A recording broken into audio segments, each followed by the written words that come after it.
কিয়ামতের দিন নাফরমান বান্দা দুনিয়ার হায়াতের সব কিছু মনে পড়বে।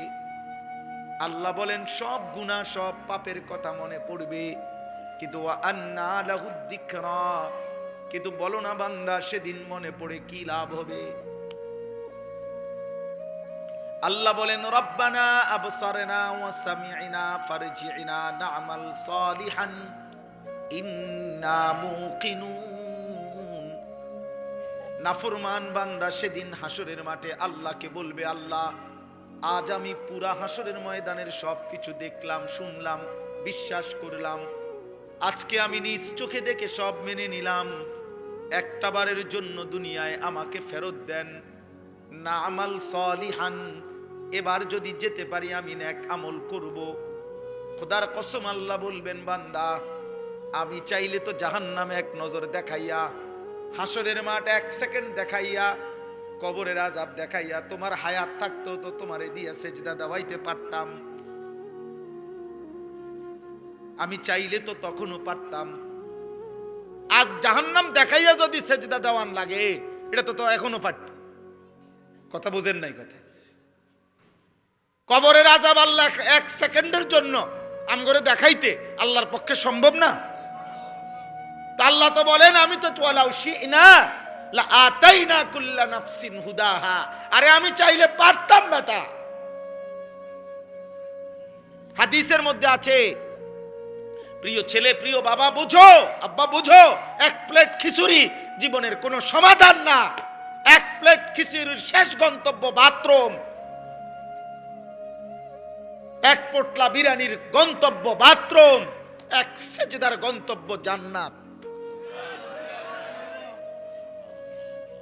কার লগে কি মিলাইলি যুবক? কি ছেড়ে কি ধরলি?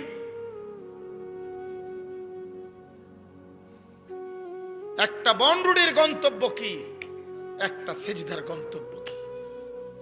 আয় হায় হায়, কি করলা বাবা? ধরলা কি, ছাড়লা কি?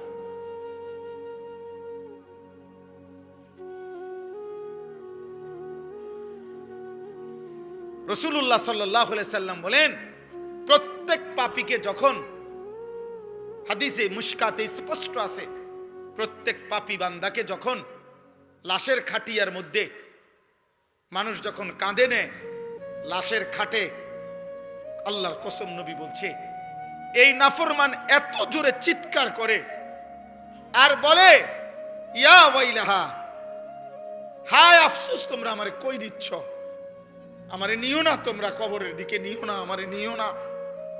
আল্লাহর কসম নবী বলছে যদি একবার পৃথিবীর মানুষ ওই নাফরমানের লাশের খাটিয়ার চিৎকার যদি একবার জীবনে শুনতো, লা সাইকা, পৃথিবীর সব মানুষ বেহুশ হয়ে যাইতো, আর কোনোদিন মানুষ কারো লাশ কাঁধে নিত না, আর কোনোদিন কোনো জানাজা দাফন হইতো না, মানুষের লাশ পড়ে থাকতো, কুকুর বিড়ালে টাইনা হেসরাইয়া খাইত।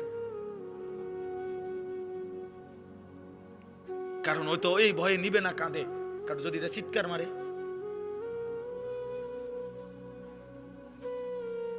এই জন্য আল্লাহ বলেন আমি চাইলে পারতাম, কিন্তু আমি তো চেয়েছিলাম, আমি আল্লাহ ১৬ লাখ নবী রাসূল পাঠাইছি, আমি আল্লাহ ২৩ বছর আমার বন্ধুর রক্ত শরীর ঝাঁঝরা করে দিছি, আমার বন্ধুর কলিজার খুন ঝরাইছি, পিঠে ঝাঁঝরা করেছি তায়েফের রক্তে, উহুদের দান শহীদে, ক্ষুধার কষ্টে পেটে পাথর বাঁধাইয়া, রাত্রি গভীরে চোখের পানি ফেলিয়ে আমি আল্লাহ তাআলা আমার বন্ধুর মাধ্যমে দ্বীন পৌঁছাইছি, আমার কোরআন নাজিল করে দিয়েছি। লক্ষ লক্ষবার আমি আল্লাহ বলেছি, বলতে চেয়েছি, কবর, হাসর, আখিরাত, মিজান, ফুলসিরাত আমি আল্লাহ চেয়েছিলাম। এগুলো না দেখে, আমার নবীদের কথা শুনে, আমার রাসূলের কথা শুনে, আমার কোরআন শুনে, উলামায়ে কেরামের কথা শুনে আমি চেয়েছিলাম তুমি না দেখেই সেজদা দিবা, বিশ্বাস করবা, মানবা। আর আমি আল্লাহ চেয়েছিলাম আজ হাসরের ময়দানে আমি তোমার হাতে জান্নাত তুলে দেব, কিন্তু তুমি কদর করলা, কদর করলা। টেলিভিশনের খবরে কইছে ময়মনসিংহ গাড়ি অ্যাক্সিডেন্ট করছে, তুমি এটা শতভাগ বিশ্বাস করছো, অথচ তুমি ময়মনসিংহ গিয়া দেখো নাই। টেলিভিশনের খবরে বলছে চিটাগাঙে অ্যাক্সিডেন্ট হয়েছে, তুমি সেটা বিশ্বাস করেছ। কিন্তু আরশে আজিমের মালিক আল্লাহ বলছে জাহান্নামে আগুন জ্বলবে, তুমি সেটা বিশ্বাস করলে না। এই সৃষ্টির সর্বশ্রেষ্ঠ রাসূল নবী পাক সাল্লাল্লাহু আলাইহি সাল্লাম, যিনি বন্ধুর কাছেও শ্রেষ্ঠ, যিনি দুশমনের কাছেও শ্রেষ্ঠ, যিনি ইমানদারের কাছেও শ্রেষ্ঠ, যিনি মুশরিক কাফেরের কাছেও শ্রেষ্ঠ, 1450 বছরে পৃথিবীর যেই নবীকে গবেষণা করছে, ইমানদার কাফের প্রত্যেকের কাছে আমাদের নবী সর্বশ্রেষ্ঠ। সেই তিনি বললেন কবর, হাসর, আখিরাত, মিজান, ফুলসিরাত, আমি আপনি তার কথা মানলাম না। আফসোস বেটা, আফসোস, আফসোস বেটা। আজ ঘরে যাইও না বাবা, সেজদা না দিয়ে ঘরে যাইও না। আল্লাহ কোরআনে বলছেন প্রত্যেকটি মানুষ যখন ঘুমায় আমি আল্লাহ তার দেহ থেকে তার রূহ আলাদা করে রাখি। কোরআন শরীফের আয়াতে সূরা জুমারের মধ্যে আছে, আল্লাহু ইয়াতাওয়াফাল আনফুসা হিনা মাউতিহা ওয়াল্লাতী লাম তামুত ফি মানামিহা। মানুষের ঘুম মানে কি? মানুষের ঘুম মানে মানুষের দেহ থেকে রূহ বিচ্ছিন্ন করো। ঘুম আসে কখন? আমরা তো চোখ বন্ধ করে থাকি অনেকক্ষণ, কিন্তু 2 মিনিট, 5 মিনিট, 10 মিনিট, আধা ঘন্টা, 20 মিনিট ঘুমায় না, ঘুমায় না, ঘুমায় না, এপাশ ওপাশ করে চোখ বন্ধ করে রাখছে, লাইট বন্ধ, সবই ঠিক আছে, কিন্তু ঘুম আসে না কেন? আল্লাহ তাআলা বলে না বান্দা, বাজারে সব পাওয়া যায়, খাট পালং, লেপ, তোষক, কম্বল, এসি, দরজা জানালা, সিটকারি, কিন্তু 2 চোখের ঘুম আমি দেই। আর ঘুম দেই মানে রুহুটাকে আলাদা করি, এটাই ঘুম। এরপরে আমি চাইলে ফেরত দেই, আমি না চাইলে রেখে দেই। ফায়ুমসিকুল্লাতী কাযা আলাইহাল মাউত ওয়া ইউরসিলুল উখরা ইলা আজালিম মুসাম্মা। তবে মনে রেখো বান্দা, যাকেই আমি ফেরত দেই প্রতিবারই, তবে সেটা একটি নির্দিষ্ট সময়ের জন্য ফেরত দেই, একদিন আর ফেরত দেব। কুল ইয়াতাওয়াফাকুম মালাকুল মাউতিল্লাযী ওয়াক্কিলা বিকুম। আল্লাহ বলে বন্ধু আপনি বলে দেন তোমাদের প্রত্যেকের জন্য নির্ধারিত মালাকুল মউত ফেরেশতা একদিন তোমাদের রূহ নিয়ে আসবে আমার কাছে, সেদিন আর ফেরত দেব। ঘুমের টাইমও আনে, বাকি আমি ফেরত দেই, কিন্তু আমি মালাকুল মউতকে দিয়ে যেদিন আনাবো সেদিন আর ফেরত দেব, সেদিন আর ফেরত দেব। এজন্য তাফসীরের মধ্যে আছে মালাকুল মউত আজরাইল প্রিয় নবী সাল্লাল্লাহু আলাইহি সাল্লামকে বলেছিলেন, ইয়া রাসূলুল্লাহ, দুনিয়ার মানুষের প্লেটে খাবার যেমন তার সামনে থাকে, শুধু লোকমা দেওয়া বাকি, সব রেডি, আদম আলাইহিস সালাম থেকে নিয়ে ইসরাফিলের ফু পর্যন্ত প্রত্যেকটি মানব আত্মা রূহ আমি মালাকুল মউতের সামনে এরকম খাবারের ডিশ প্লেটের মতো 24 ঘন্টা আমার সামনেই থাকে। খাবারের জন্য যেমন লোকমা তুলতে বাকি, আমার আল্লাহ হুকুম করিলে রূহ কবজ করতে, জান কবজ করতে আমার এরকম, আমি তৎক্ষণাৎ সেই রূহটা টেনে নিয়ে আসি। এটা এমন না যে যাইবো গাড়ি ধরমু এরপরে জাগাত গিয়া নাইমা কুদ্দুর একটা যেমন লাগবো, এমন কিছু না, এমন কিছু না। এরপরে তাফসীরের মধ্যে আছে মালাকুল মউত আজরাইল বলছে, ইয়া রাসূলুল্লাহ, প্রত্যেক দিন মালিকের মসজিদ থেকে যেমন 5 বার আল্লাহ ডাকে আল্লাহর বান্দাদেরকে, প্রত্যেকটি রূহকে সামনে রেখে আমি আজরাইলও 5 বার প্রতিদিন রূহকে ডাকি, ডাইকা ডাইকা বলি, হে আত্মা, হে রূহ, আল্লাহর কসম আমি তোকে নিয়ে আসবো, আমি তোকে নিয়ে আসবো, আমি তোকে নিয়ে আসবো, শুধু হুকুমের অপেক্ষা, শুধু হুকুমের অপেক্ষা। তোমরা যে কি করছো তোমরাই জানো বাবা। ঠিক আছে, ধরে নিলাম বাবা কিছু বলতে পারে না এখন, আর মা কিছু বলার সাহস রাখেন, কিন্তু আল্লাহর হাত থেকে ছুটবা কেন? আম হাসিবাল্লাযীনা ইয়ামালুনা আস-সাইয়্যাত আন ইয়াসবিকুনা সাআ মা ইয়াহকুমুন। আল্লাহ তাআলা বলে প্রত্যেক নাফরমান যারা মনে করে আমি আল্লাহকে ডিঙ্গাইবে, আমি আল্লাহ থেকে ছুটে যাবে, আল্লাহ বলে তারা বড় ভুল মন্দ সিদ্ধান্ত নিয়েছে, তারা বড় ভুল ধারণা নিয়ে বসে আছে, আমি আল্লাহ থেকে ছুটে যাবে। না বান্দা, পারবে না। পারবেন? কথা বলে না, পারবেন? হাসরের ময়দানে যাইতে হবে না? এই সৃষ্টি, এই জগৎ, এই কায়নাত আল্লাহ তাআলা বলে এটা আমি সাজাইছি। এই তর্জমাগুলো দেখেন, তাইলেই কথা শেষ। কোরআনুল কারীমের 23 নম্বর পারা, 37 নম্বর সূরা, সূরা সাফাত। এই সূরার 8টা আয়াত, ছোট ছোট আয়াত আমি পড়ছি। এই আয়াতগুলোর তর্জমা বলি। আজকে 3টা কথা মনে রাখাই।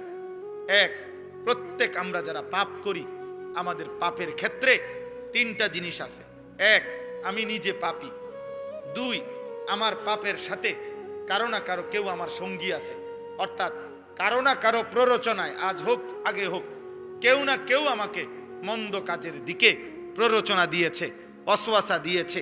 কোনো মদখোর নিজের থেকে মদ খাওয়া শুরু করে নাই, মায়ের কোল থেকে কোনো বাচ্চা মদ খাওয়া শুরু করে নাই, মায়ের কোল থেকে কোনো বাচ্চা জুয়া খেলা শুরু করে নাই, মায়ের কোল থেকে কোনো বাচ্চা মোবাইলে উলঙ্গ নর্তকী দেখা শুরু করে নাই, মায়ের কোল থেকে কোনো বাচ্চা সুদ খাওয়া শুরু করে নাই, মায়ের কোল থেকে কোনো বাচ্চা আপনার হারাম উপার্জন করা শুরু করে নাই।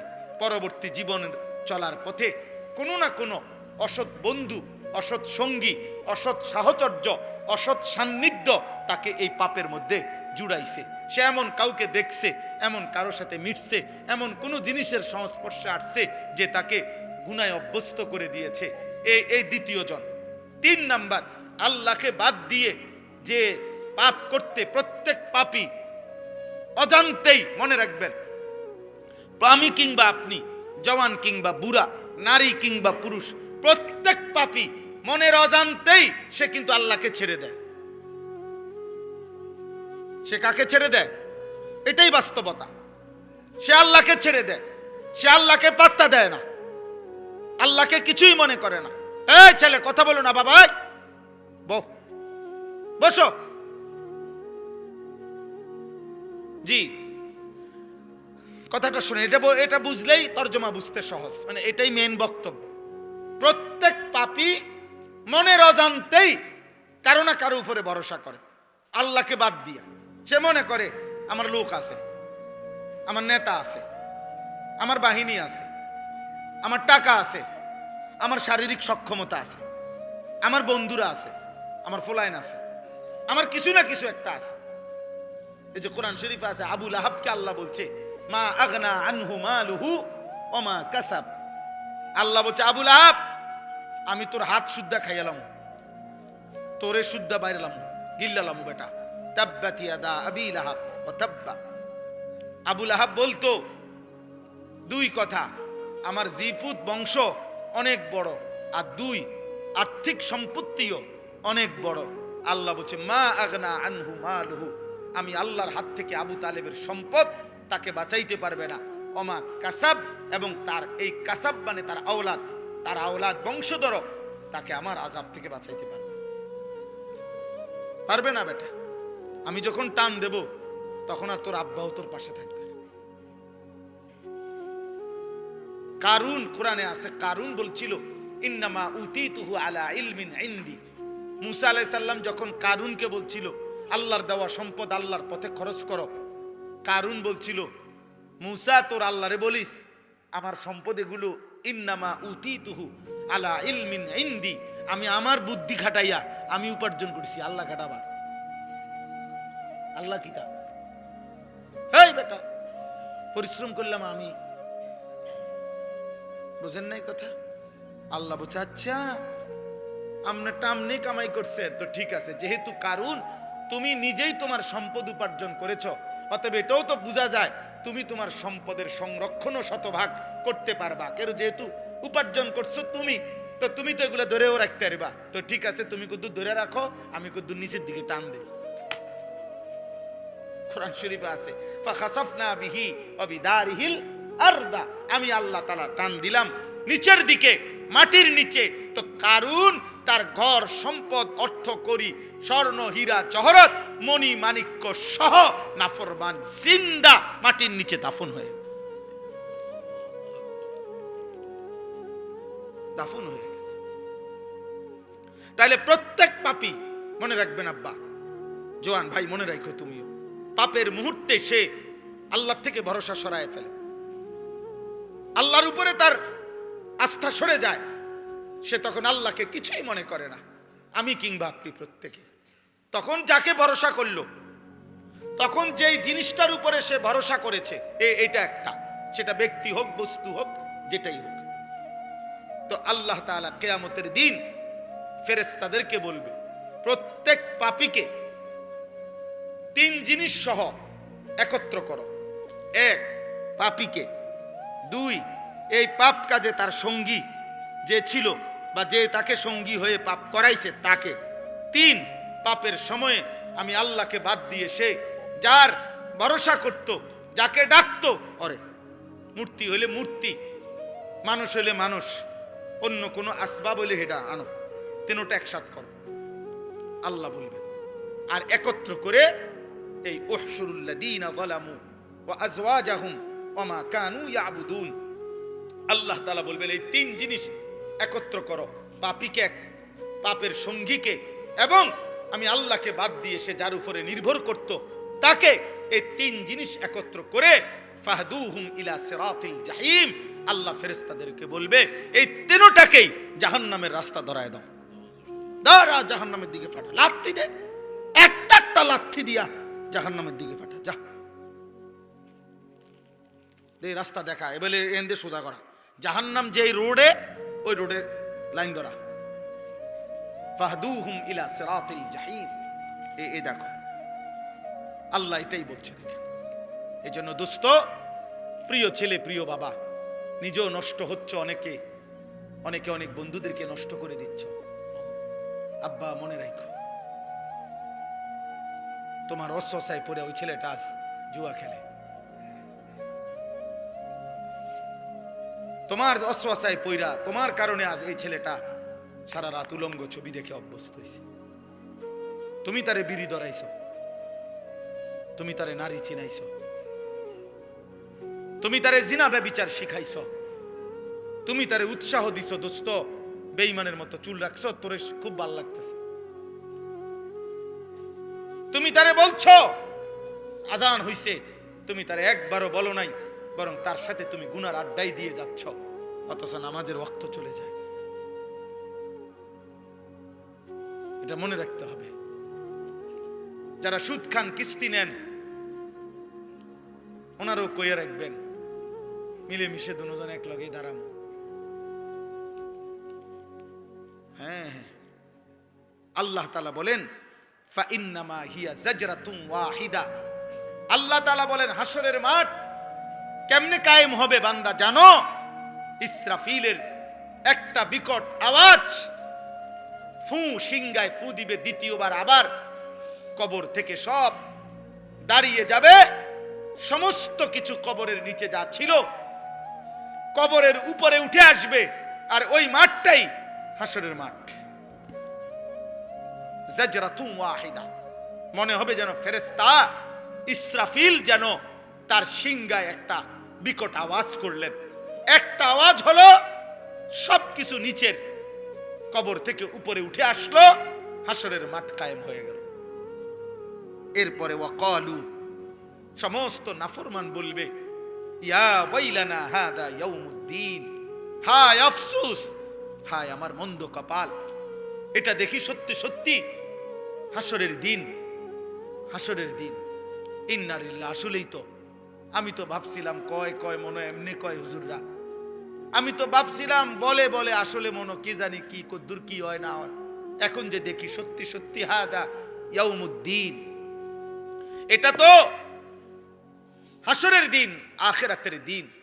ফেরেশতারা তখন বলবে হাদা ইয়াউমুল ফাসলিল্লাযী কুনতুম বিহি তুকাদ্দিবুন, আল্লাহ ফেরেশতারা, আল্লাহর ফেরেশতারা বলবে এই নাফরমান বান্দা, এটা শুধু হাসরের দিন না, এটা ইয়াউমুল ফাসল, এটা পার্থক্যের দিন, পার্থক্যের।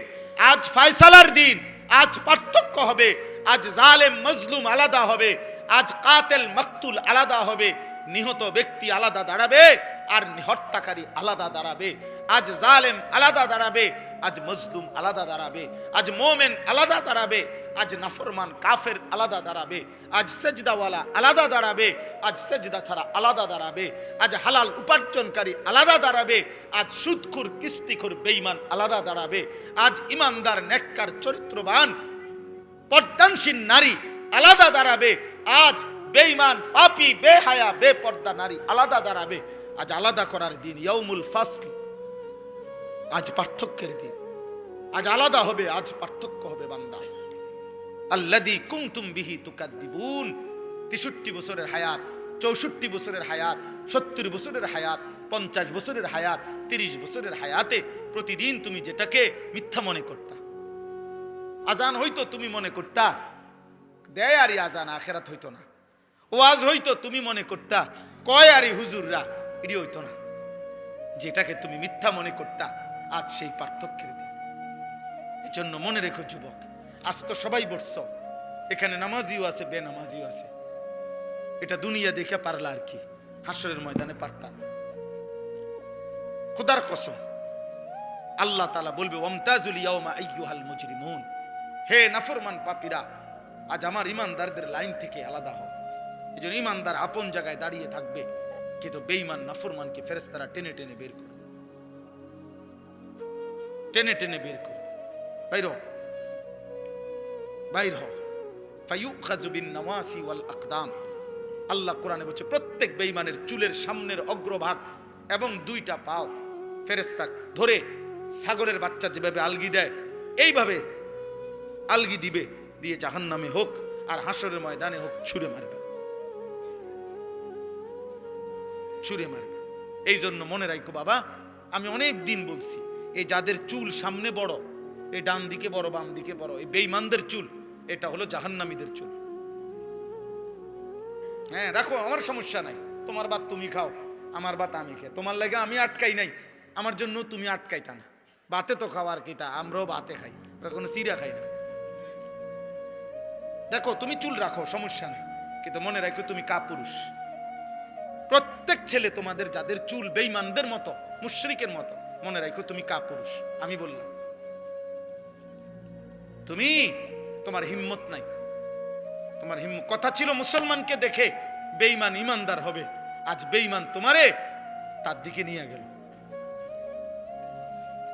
তুমি কাপুরুষ, হিম্মত কম, হিম্মত কম। রাগ হবেন না, এটা বুঝতে শেখেন। দাড়িবিহীন প্রত্যেক ব্যক্তি হিম্মত হারা মানুষ, মনে রাখবেন। যাদের চেহারায় দাড়ি নাই অথচ মুসলমান, ওনারা প্রত্যেকে কাপুরুষ। হিম্মত কম এদের, সাহস কম, সাহস কম, বীরত্ব কম, শৌর্য বীর্য কম, হিম্মত কম। এজন্য মুসলিম ইতিহাসের এটাই বাস্তবতা। আপনি রাগ হইয়েন না, আপনি বাস্তবতা বুঝতে শেখেন। আপনি পরীক্ষা করেন, গবেষণা দেখেন, পৃথিবীর কোন দার্শনিক, কোন পণ্ডিত দাড়িবিহীন চেহারা, এ দাড়িওয়ালা চেহারার চাইতে দাড়িবিহীন চেহারার মধ্যে ন্যূনতম কোনো সৌন্দর্য আছে, আলাদা কোনো বৈশিষ্ট্য, এটা পৃথিবীর কারো দৃষ্টিতে কোথাও আছে কিনা আপনি গুগল সার্চ দেন, আপনি সারা বিশ্ব সার্চ করে দেখেন, থাকলে আমারে জানাই। একারে বলে কোন পদ্ধতিতে ধরা খাইছে, কবিরাজি, আয়ুর্বেদিক, হোমিওপ্যাথিক, এলোপ্যাথিক, জারফুক অথবা কামরুক কামাখ্যা থেকে ধরা খাইছে, একটা এরকম রিপোর্ট আইছে যে দাড়িবিহীন চেহারার উপর এই উপকারটা ওনারা পাইছে মাটির তলেতে নাই। একেবারে কোনো ফায়দা কিছু নেই। বলে সুন্দর দেখা যায় বেশি, না সুন্দরও দেখা যায় না। চ্যালেঞ্জ এটা, দাড়িওয়ালা চেহারা সুন্দর। কোন চেহারা সুন্দর? এটার উপরে প্রমাণ আছে, ওইটার উপরে প্রমাণ নাই। দাড়িবিহীন চেহারা সুন্দর এ কথার উপরে অথেন্টিক, প্রমাণ ভিত্তিক, দালিলিক কোনো প্রমাণ নেই, যুক্তিসঙ্গত কোনো প্রমাণ নেই। এটা আমার মনে চাই, মনে হয়েছে আর ভাল লাগতেছে, এই ছাড়া আর কিছু নেই।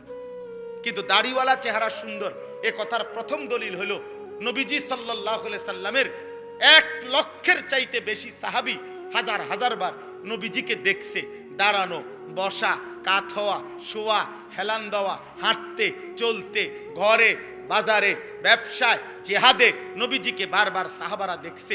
এই সমস্ত সাহাবী অকপটে স্বীকৃতি দিছে আল্লাহর নবীর চেহারা মোবারকের দিকে তাকাইয়া, এমন সুন্দর চেহারা এই কায়নাতে আর কাউকে কোনোদিন দেখি নাই। আর ওই পবিত্র চেহারা দাড়িওয়ালা চেহারা ছিল। 14 বছর, 16 বছর, 18 বছর, 20 বছর, 25 বছর, 30 বছর। বিশ্বাস করো বাবা, এটা পুরা সক্ষমতার সময়। হায়াতের এই টাইমগুলো খোদার কসম সবচেয়ে মজবুত সময়, মজবুত সময়। আল্লাহুল্লাযী খালাকাকুম মিন দুফিন সুম্মা জাআলা মিন বা'দি দুফিন কুওয়া সুম্মা জাআলা মিন বা'দি কুওয়াতিন দুফান ওয়া শাইবা। আল্লাহ বলে, বান্দা শুনো, আমি আল্লাহ মানুষকে সৃষ্টি করেছি প্রথম দুর্বল অবস্থায়, মানে শিশুকাল। অতঃপর সেই দুর্বল শরীরে আমি আল্লাহ দিয়েছি কুওয়াতান, শক্তি মানে যৌবন।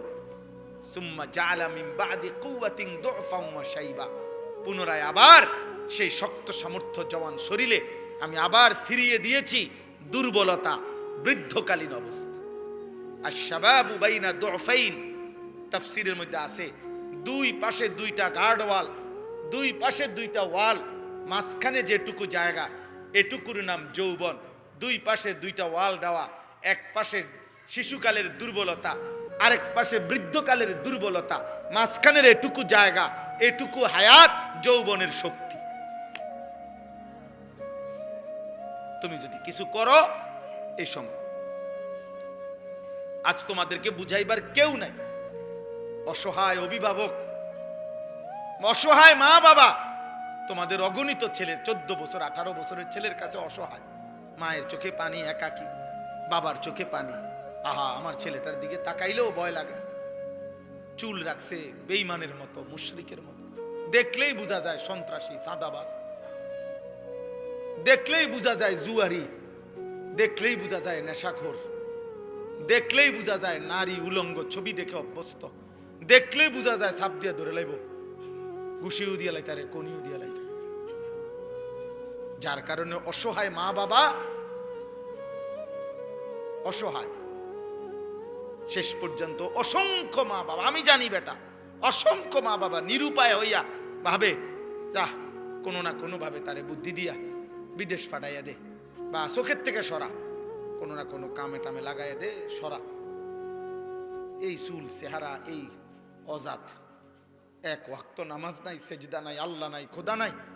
মা ডাক দিলে একটা ডাকের সাড়া দেয় না, বাপ ডাক দিলে একটা ডাকের সাড়া দেয় না। এরপর তারে সরা, কোনো না ভাবে সরা, চোখের আড়াল কর। এরপরে যদি কয়টিয়া দেয় দিল, না দিলে বাদ দে, তো তার ফতেতে চলুক। আমার কাছে কত অভিভাবক এটা বলছে যে হুজুর কি করবো, আর এই জন্য কোন রকমে সরাইছি। আহা, কয়জন ছেলে নামাজ পড়ছো বাবা, কয়জন ছেলে বলো? বেনামাজিদের চেহারা তো দেখলেই চেনা যায় বাবা। আহারে আব্বা, কোরআনুল কারীমের মধ্যে আল্লাহ তাআলা বলছে ওয়ায়ুদাউনা ইলাস সুজুদি ফালা ইস্তাতিউন, কিয়ামতের দিন ফেরেশতারা বলবে, হে আল্লাহর বান্দা, আজ তুমি সেজদাগুলো দাও, আজ দাও। আল্লাহ বলে, নাফরমান বান্দা কোটি কোটি বার চেষ্টা করবে, ফালা ইস্তাতিউন, কিন্তু একটা সেজদাও আর দিতে পারে